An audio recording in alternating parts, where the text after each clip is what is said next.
بسم اللہ الرحمن الرحیم۔ سورہ نحل آیت نمبر 62۔ سورہ نحل اس سے پہلے رکوع میں اس بات کا ذکر ہوا تھا کہ یہ لوگ اللہ کے لیے بیٹے اور بیٹیاں بناتے ہیں۔ ملائکہ کے بارے میں ان کا یہ عقیدہ ہے کہ یہ اللہ کی بیٹیاں ہیں، تو اللہ تعالیٰ نے فرمایا کہ سبحانہ ہو، کہ اللہ تعالیٰ پاک ہے ان چیزوں سے۔ لیکن عجیب بات یہ ہے کہ جب اللہ کے لیے تو یہ بیٹیاں بناتے ہیں اور اپنے لیے یہ لوگ بیٹے چاہتے ہیں، وَإِذَا بُشِّرَ أَحَدُهُم بِالْأُنثىٰ، اور اگر ان میں سے کسی کے گھر میں بیٹی پیدا ہو جائے تو وہ ایک تو غصے میں آ جاتا ہے، دوسرا اس کا چہرہ ذلت کی وجہ سے سیاہ ہو جاتا ہے، اور یہ توارا من القوم من سوء، اور کئی دنوں تک وہ اپنی قوم سے بھی چھپتا رہتا ہے کہ کوئی مجھے آر نہ دلا دے کہ تیرے گھر میں بیٹی ہوئی ہے۔ اَيُمْسِكُهُ عَلَىٰ هُونٍ أَمْ يَدُسُّهُ فِي التُّرَابِ، یا تو وہ ذلت سمجھ کے اس کو رکھتا ہے، بیٹی بنا کے دل کا ٹکڑا بنا کے نہیں رکھتا، یا پھر اس کو زمین میں زندہ ہی گاڑ دیتا ہے۔ اب کے لیے تو یہ تصورات ہیں، یہ چیزیں ان کی، اور اللہ کے لیے بیٹیاں بنا دیتے ہیں۔ ساتھ ہی اللہ نے فرمایا کہ وَلَوْ يُؤَاخِذُ اللَّهُ النَّاسَ بِظُلْمِهِمْ، اگر لوگوں کو اللہ تعالیٰ کفر اور شرک اور ان کے ظلم کی وجہ سے پکڑنے لگ جائے تو مَا تَرَكَ عَلَىٰ ظَهْرِهَا مِن دَابَّةٍ، زمین پہ کوئی بھی جاندار نہ رہے، لیکن اللہ تعالیٰ ڈھیل دیتے ہیں ایک وقت مقرر کے۔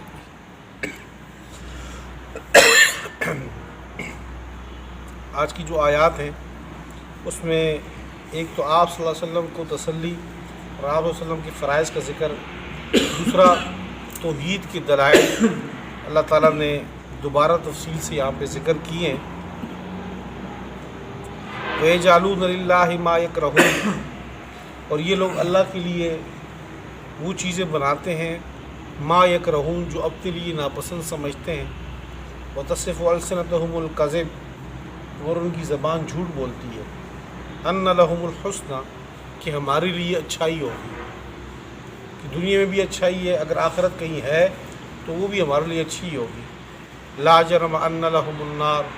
پکی بات ہے کہ ان کے لیے آگ ہی ہوگی۔ وَأَنَّهُمْ مُفْرَطُونَ، اور ان کو دھکا دیا جائے گا اس میں۔ تَاللَّهِ لَقَدْ أَرْسَلْنَا إِلَىٰ أُمَمٍ مِّن قَبْلِكَ فَزَيَّنَ لَهُمُ الشَّيْطَانُ أَعْمَالَهُمْ فَهُوَ وَلِيُّهُمُ الْيَوْمَ وَلَهُمْ عَذَابٌ أَلِيمٌ۔ اللہ کی قسم، لَقَدْ أَرْسَلْنَا إِلَىٰ أُمَمٍ مِّن قَبْلِكَ، آپ سے پہلے مختلف امتوں میں بھی ہم نے پیغمبر بھیجے ہیں۔ فَزَيَّنَ لَهُمُ الشَّيْطَانُ، شیطان نے ان کے لیے ان کے اعمالہم، ان کے اعمال کو مزین کر دیا۔ فَهُوَ وَلِيُّهُمُ الْيَوْمَ، اور وہ شیطان ان کا رفیق ہے دنیا میں۔ وَلَهُمْ عَذَابٌ أَلِيمٌ، اور ان کے لیے عذاب ہوگا دردناک۔ وَمَا أَنزَلْنَا عَلَيْكَ الْكِتَابَ إِلَّا لِتُبَيِّنَ لَهُمُ الَّذِي اخْتَلَفُوا فِيهِ، ہم نے آپ پر ایک کتاب نہیں نازل کی مگر اس لیے تاکہ آپ بیان کر دیں لوگوں کے لیے جس میں یہ لوگ اختلاف کر رہے ہیں۔ وَهُدًى، اور یہ کتاب ایک ہدایت ہے، وَرَحْمَةً، اور رحمت ہے، لِقَوْمٍ يُؤْمِنُونَ، اس قوم کے لیے جو ایمان لاتی ہے۔ وَاللَّهُ أَنزَلَ مِنَ السَّمَاءِ مَاءً فَأَحْيَا بِهِ الْأَرْضَ بَعْدَ مَوْتِهَا إِنَّ فِي ذَلِكَ لَآيَةً لِقَوْمٍ يَسْمَعُونَ۔ یہاں سے پھر اللہ جل شانہ دوبارہ توحید کے دلائل ذکر فرما رہے ہیں کہ دیکھیں اللہ وہ ذات ہے جو آسمان سے پانی برساتے ہیں اور پھر اس کی وجہ سے جو مردہ زمین ہوتی ہے بنجر، اس میں دوبارہ جان پیدا ہوتی ہے، اور وہ پھر چیز، اس سے پھول پھل ہر قسم کی چیز نکلتی ہے۔ اللہ فرماتے ہیں کہ آپ غور سے سنو تو صحیح، قرآن پاک کے دلائل کو سنو، اس کو سمجھو۔ وَإِنَّ لَكُمْ فِي الْأَنْعَامِ لَعِبْرَةً، اگر آپ نے دیکھنا ہے تو اللہ تعالیٰ کی شان کو، آپ چوپایوں کو دیکھ لو، جانوروں کو دیکھ لو کہ جانوروں کے اندر سے اللہ تعالیٰ دودھ کیسے تمہیں دیتے ہیں۔ من بین فرث ودم لبن خالص، ایک طرف گوبر ہے اس کی پیٹ میں، ایک طرف خون ہے، اور خون اور گوبر کے درمیان سے اس سے دودھ نکلتا ہے، نہ تو گوبر کی بدبو اور ذائقہ یا رنگت اس دودھ سفید دودھ میں خالص میں مکس ہو کے آتا ہے، اور نہ ہی خون کی کوئی آمیزش ہوتی ہے اس دودھ کے اندر۔ اللہ تعالیٰ اتنی باریک رگوں سے نکال رہے ہیں اس میں، تو اس میں اللہ تعالیٰ کی توحید کی نشانی ہے۔ اور اس کے بعد اگلی جو توحید کی دلیل دی ہے، تو اللہ تعالیٰ نے ایک جو سورہ نحل جس سے موسوم ہے شہد کی مکھی، اس کو بطور دلیل کے پیش کیا کہ آپ دیکھیں کہ آپ کی بہترین چیز جو ہے وہ شہد ہے، پینے کے لحاظ سے، کھانے کے لحاظ سے آپ اس کو دیکھیں کہ وہ مکھی بناتی ہے، اور مکھی کتنے عجیب طریقے سے اس کو بناتی ہے۔ اللہ تعالیٰ نے مکھی کا ایک مکھی کی شہد کی جو مکھی ہے اس کے یہ ذمہ داری لگا دی ہے اس کے کہ آپ جاؤ پہاڑوں پہ، درختوں پہ، چھپروں پہ اپنا گھر بناؤ، اور پھر جا کر پھلوں سے پھولوں سے یہ رس نکالو، اور رس نکال کے اپنے پیٹ تک لے جا کر دوبارہ واپس جہاں سے تمہارا گھر ہے وہاں واپس جاؤ، اور اس میں دوبارہ انڈیلو اس میں،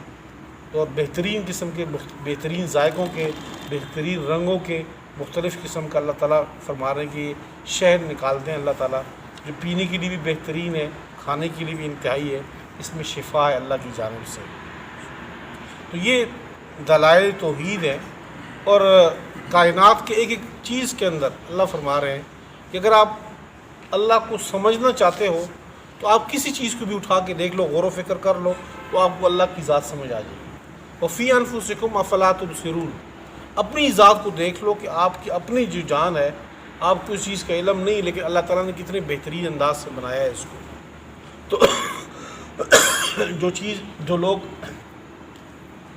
ان دلائل کو دیکھ کر اللہ کی ذات کو سمجھنا چاہتے ہیں، تو اللہ تعالیٰ نے ایک ایک ذرے میں اپنی ذات کو سامنے بیان کر رکھ دی ہے اس میں، کہ آپ کو کوئی زیادہ لمبے چوڑے چیز سوچنے کی ضرورت نہیں پڑے گی، آپ کوئی خودبین اٹھانا پڑے گا، کوئی چیز تحقیق کرنی پڑے گی۔ یہ زمین بھی آپ کے سامنے، یہ آسمان بھی سامنے، یہ پانی بھی آپ کے سامنے، بارش بھی آپ کے سامنے آ رہی، جانور بھی آپ کے سامنے، شہد بھی آپ کے سامنے۔ ان چیزوں سے اگر آپ اللہ کو سمجھنا چاہو تو آپ سمجھ سکتے ہیں۔ وہ تو چیزیں دور ہے، اپنی ذات کو دیکھ لو کہ آپ کا اپنا نظام جو ہے وہ کتنے عجیب طریقے سے بنایا، خون ہے، رگیں ہیں، اس میں ہر چیز ایک بہت بہترین اور منظم انداز سے بنائی ہے۔ اگر اللہ کو سمجھنا چاہتا ہے کوئی شخص تو اللہ تعالیٰ بار بار یہ ذکر کر رہے ہیں کہ اس طرف آ جاؤ، اللہ کی طرف۔ اور جو بندہ اللہ کی ذات کا منکر ہے تو اگر وہ قرآن پاک کے پاروں میں اللہ کو تلاش کرنا چاہے تو اس کو قرآن پاک کے اندر بھی اللہ نظر نہیں آئے گا۔ وہ شروع سے لے کر الحمد سے لے کر والناس تک قرآن پڑھ بھی لے، دیکھ بھی لے، تو اس کو جو نہیں سمجھنا اس نے قرآن پاک اٹھانا ہے، اس پہ اعتراض کرنے کے، اس میں یہ مسئلہ ایسے لکھا ہوا ہے، یہ مسئلہ ایسے بیان ہے، وہ چیز ایسے بیان ہے، تو ان کو قرآن پاک کے اندر بھی اللہ نظر نہیں آئیں گے۔ اور جس کو اللہ تعالیٰ نے وہ آنکھیں دی ہیں دل کی، تو وہ کائنات کے ایک ایک ذرے میں بھی اللہ کو پہچان لیتے ہیں کہ یہ چیز واقعی اللہ کی طرف سے۔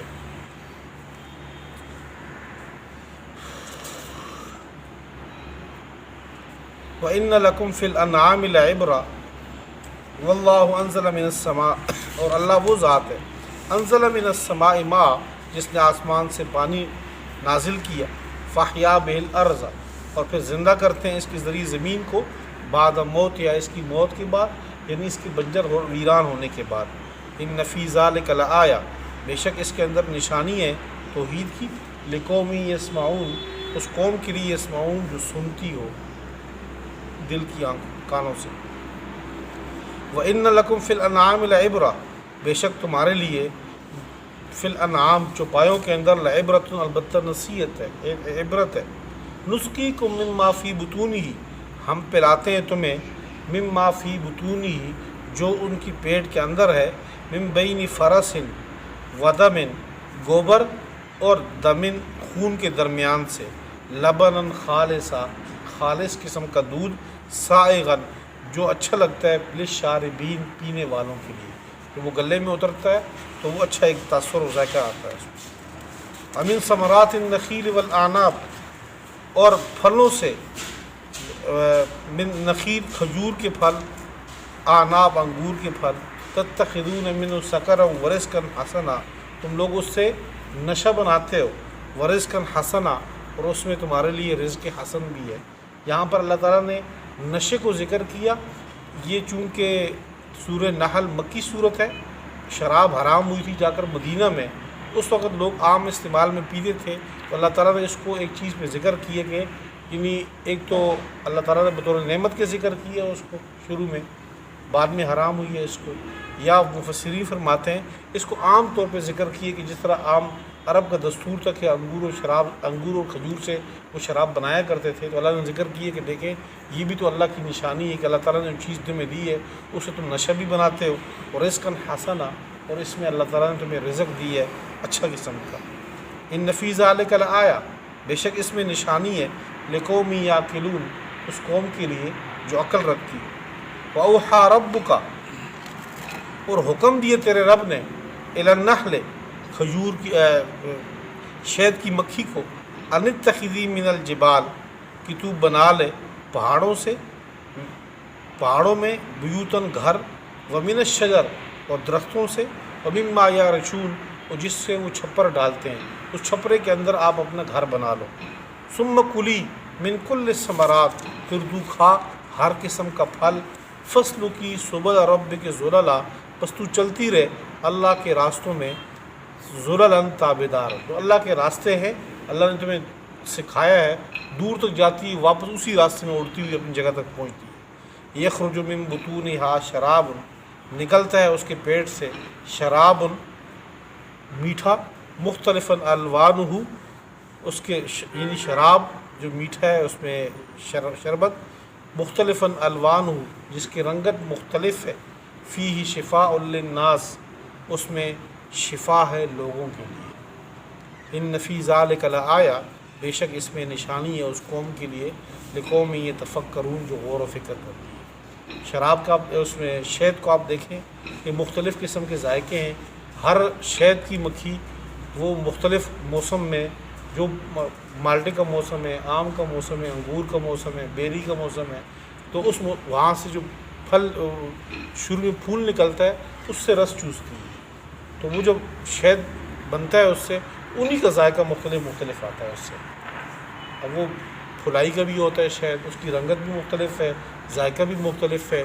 اس کی اجزاء بھی ہر چیز کی مختلف ہیں، جو بیری کا ہے اس کی بھی مختلف ہے۔ اور مزے کی بات یہ ہے کہ جب وہاں آپ اس کی مارکیٹ میں جائیں، شہد کی مارکیٹ میں، تو اس کا جو شہد کی کوالٹی، اس کا ریٹ جو طے کرتے ہیں، وہ اللہ تعالیٰ نے بہت عجیب نظام رکھا ہے اس کا، کہ انسان کی جو زبان ہے وہ شہد صرف زبان پہ لگاتے ہیں، وہاں لوگ بیٹھے ہوئے ہیں، تو دیکھتے ہی وہ پہچان جاتے ہیں اس میں کہ اس میں شہد کی کون سی کوالٹی ہے، یہ کتنی مالیت کا ہے۔ لیکن چھوٹی سی جو ہماری زبان ہے، یعنی اللہ تعالیٰ نے یہ جو مشینری اور کمپیوٹر فٹ کیے ہوئے انسان کے اندر، تو جیسی شہد کا قطرہ زبان پہ لگتا ہے تو وہ زبان پر لگتے ہی وہ آگے کمپیوٹر کو بتا دیتا ہے کہ اس میں کون کون سے ذائقے اس شہد میں استعمال ہوئے ہیں، کون کون سے پھلوں کا رس اس میں آیا ہوا ہے، اور وہ ریٹ بھی بتا دیتے ہیں کہ اس شہد کا یہ ریٹ چل رہا ہوگا۔ اب شہد کا ریٹ جو ہے وہ 10,000 روپے سے لے کر 1,00,000 روپے تک چلتا ہے اس میں من کے حساب سے۔ تو وہ کیا ہوتا ہے اس میں فرق کس چیز کا ہے؟ فرق صرف وہ پھلوں کے ذائقے کا ہے کہ وہ کون سے پھل اس نے استعمال کیے ہیں اس کے لیے، تو اسی چیز سے ریٹ مختلف چل رہا ہوتا ہے۔ واللہ خلقکم ثم یتوفاکم، اللہ وہ ذات ہے جس نے تمہیں پیدا کیا، ثم یتوفاکم، پھر اللہ تمہیں فوت کرتے ہیں۔ ومنکم من یرد الی ارذل العمر لکی لا یعلم بعد علم شیئا، بعض لوگ تم میں سے ایسے ہیں، یرد الی ارذل العمر، جس کو اللہ تعالیٰ لوٹا دیتے ہیں سب سے کمزور عمر کی طرف۔ ارذل العمر یعنی عمر کے دوسرے آخری حصے میں اتنے بڑھاپے تک چلے جاتے ہیں کہ لکی لا یعلم بعد علم شیئا، تاکہ وہ نہ جانے من بعد علم، بعد جاننے کے، شیئا کسی چیز کو، یعنی بڑھاپے کی اس عمر کو، جوانی کے وہ ہر قسم کی چیز، ہر قسم کا تجربہ اس کے پاس ہوتا ہے، اور بڑھاپے کی عمر ایسی چلی جاتی ہے کہ بعض اوقات انسان پھر اپنے بچوں کے نام بھی اس کو یاد نہیں ہوتے، شکلیں تک بھول جاتا ہے کہ یہ میرا بیٹا بھی ہے کہ نہیں ہے، تو اللہ تعالیٰ اس عمر تک لے آتے ہیں بندے کو۔ ان اللہ علیم قدیر، بے شک اللہ تعالیٰ خوب علم والے ہیں، خوب قدرت والے۔ ابھی نماز سے پہلے کہ مسجد میں ویڈیو بنانا اس کی کیا حیثیت ہے؟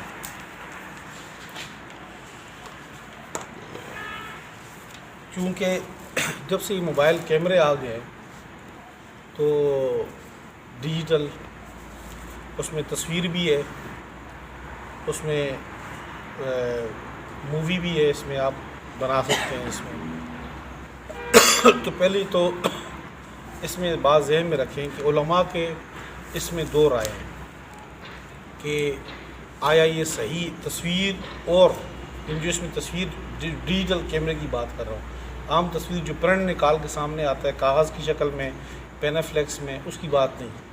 اس کی تو حرمت پہ اتفاق ہے کہ وہ ناجائز ہے۔ بات چل رہی ہے کہ جو کیمرہ جو ڈیجیٹل تصویر ہے یا ڈیجیٹل جو اس میں مووی بنتی ہے اس کی حیثیت کیا ہے۔ تو اس میں علماء کی ایک رائے یہ ہے کہ یہ بھی اسی طرح حرام ہے، ناجائز ہے، جو کہ جس طرح کاغذ پہ لکھی ہوئی تصویر ہوتی ہے یا بت بنا ہوتا ہے یا وہ چیز ہوتی ہے پینافلیکس میں سامنے آتی ہے، یہ بھی اسی طرح ناجائز ہے۔ اور اس کے علاوہ جو دیگر علماء ہیں، اس میں دارالعلوم کراچی بھی ہے، جامعہ رشید بھی ہے، اس میں بھی یعنی کہ جو محتاط حضرات ہیں اور صاحب علم ہیں وہ بھی ٹھیک ٹھاک، تو وہ حضرات یہ کہتے ہیں کہ اس پہ جو حدیث و قرآن میں جو تصویر کا اطلاق ہوتا ہے وہ اس میں نہیں ہوتا، لہٰذا چونکہ یہ تصویر اس طرح نہیں ہوتی، یہ ایک چند اس کی شکل میں محفوظ ہے، تو سامنے تصویر ہی نظر آتی ہے، لیکن اگر آپ سامنے رکھنا چاہیں، اس کو لانا چاہیں تو وہ نہیں ہے، وہ چند اس کی ٹکڑوں میں بٹی ہوئی چیزیں ہوتی ہیں جو ہمیں تصویر میں نظر آتی ہیں۔ جس طرح کاغذ میں یہ باہر جو تصویر ہوتی ہے، اس میں اور اس میں فرق ہے۔ یہ فرق کی وجہ سے وہ اس بات کو اجازت دیتے ہیں کہ بھئی جب اس پر تصویر کا حکم نہیں لگے گا، اس ویڈیو پہ بھی اور اس پہ تصویر پہ بھی عام تصویر والا حکم نہیں لگے گا۔ اس پہ جب حکم نہیں لگے گا تو وہ اس کی اجازت دیتے ہیں کہ بھئی یعنی وہ تصویر والا گناہ وہ ویڈیو والا گناہ نہیں ہے اس میں۔ اب جب نہیں ہے تو کیا ہم اس کو سر عام استعمال کریں؟ کیسے استعمال کریں؟ جو علماء کہتے ہیں کہ اس ویڈیو میں اس تصویر میں وہ تصویر والا حکم نہیں ہے اور گناہ نہیں ہے، تو گناہ کا مطلب یہ نہیں کہ ہم ہر قسم کی ویڈیو بنائیں، ہر قسم کی چیز بنائیں اس میں، بلکہ جو عام حالات میں جن چیزوں کو ہم ان آنکھوں سے دیکھ سکتے ہیں، جائز ہے ہمارے لیے، تو اس کی وہ کہتے ہیں کہ پھر آپ ویڈیو بھی بنا سکتے ہو۔ اور جس طرح ایک محفل ہے اچھی ہے کہیں پہ، ہم اس کو وہاں بیٹھ کے سن سکتے ہیں، دیکھ سکتے ہیں، تو اگر اس کی ویڈیو بن جائے یا اس ڈیجیٹل تصویر میں اگر وہ آ جائے تو اس کو تصویر کا حکم نہیں ہے، کہتے ہیں کہ ٹھیک ہے یہ اس میں۔ اور جو محفل آپ دیکھ نہیں سکتے، گانا بجانے کی محفل ہے یا غیر محرم عورت ہے تو جس کو آپ دیکھ نہیں سکتے، تو پھر آپ اس کو ڈیجیٹل اس میں بھی تصویر نہیں لا سکتے، اس میں نہ اس کی آپ مووی بنا سکتے ہیں اس میں۔ تو تقویٰ کا تقاضا تو وہی ہے جو رانی صاحب کہہ رہے ہیں کہ بھئی نہیں ہونی چاہیے، لیکن اگر ایک بندہ اس پر